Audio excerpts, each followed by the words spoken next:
इससे पाकिस्तान में फ्यूचर के जितने भी इंतखाबात होंगे, अब होगा ना बाई इलेक्शन NA-75, फिर हम देखेंगे कि कौन इमरान खान और कौन उस्मान डार आके कोशिश करेगा ये इंतखाबात को धांधली करने के लिए। तो एक तो ये रास्ता हमने रोक दिया है, लेकिन इसका मतलब ये नहीं है कि हम आराम से बैठ जाएंगे।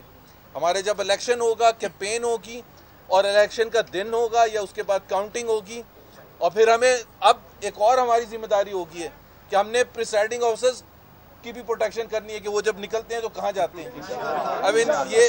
अब इनका मसला ये है कि ये फिर कोई सरप्राइज करेंगे, फिर इमरान खान साहब कुछ कोशिश करेंगे कि किसी ना किसी तरह से धांधली की जाए। तो एक बार फिर अल्लाह ताला का शुक्र और हमारी लीडरशिप को मुबारकबाद, ख़ास तौर पर मरियम नवाज साहिबा को, नवाज शरीफ साहब को, जिन्होंने पूरी कौम को एहसास दिलाया कि हम किस जगह खड़े हैं, और अगर हम लड़ के और इलेक्शन कमीशन जाके अपना फ़ैसला नहीं करवाते हैं और जो इंसाफ की बुनियाद पर है, तो आज पूरी कौम ने देख लिया और अल्लाह ताला का शुक्रिया।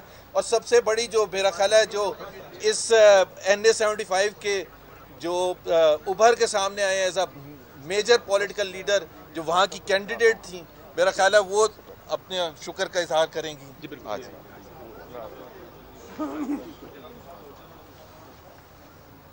बिस्मिल्लाहिर्रहमानिर्रहीम। शुक्र है उस परवरदिगार का जिसने आज हमें सुरखरू किया।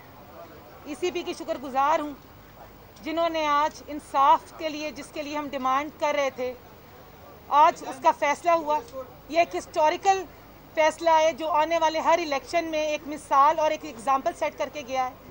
मुबारकबाद पेश करती हूँ NA-75 की आवाम को, जिसकी जंग मैंने लड़ी, आज उनको उनका हक मिला, आईनी और जमहूरी हक, जिसका हर पाकिस्तानी हकदार है। वो अपना वोट डाले और वो बगैर डरे, बगैर किसी प्रेशर में अपने हक का इस्तेमाल करे। मैं मीडिया की बहुत मशकूर हूँ, उन्होंने इस पूरे इलेक्शन कैंपेन से लेके आज तक एक जो हमारा हक सच की लड़ाई थी उसमें हमारा साथ दिया।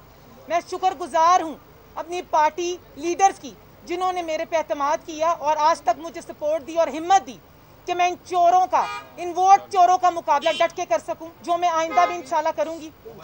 मैं NA-75 डस्का को बहुत मुबारकबाद देती हूं कि जिन्होंने डंडे खाए, गोलियां सही, लेकिन फिर भी वोट कास्ट करने के लिए लाइनों में लगे रहे। तो डस्का मुबारकबाद, मुबारकबाद डस्का को। जबरदस्त जबरदस्त।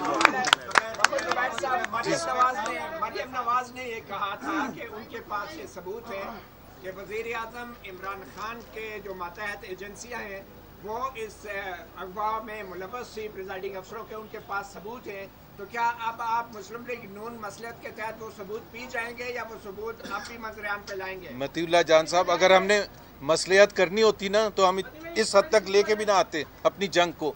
तो हमें किसी से डर खौफ नहीं है, लेकिन जब हम यहाँ खड़े होके इमरान खान का नाम लेते हैं जो कि सिलेक्टेड वज़ीर आज़म है, तो हमें कोई डर खौफ नहीं है। बिल्कुल सबूत देंगे जब क्रिमिनल प्रोसीडिंग्स होंगी इमरान खान के खिलाफ।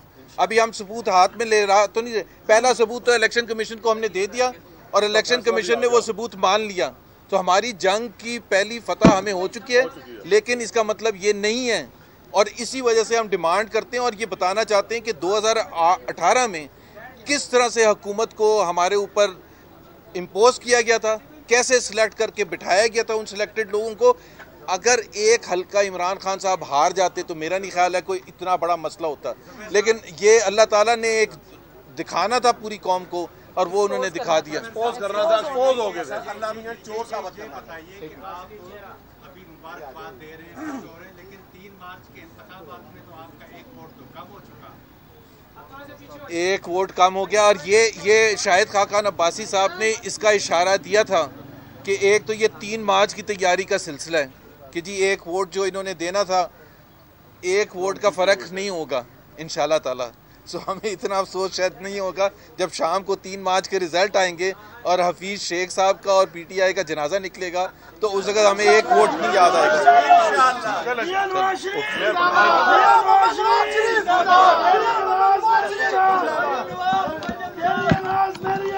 Meriam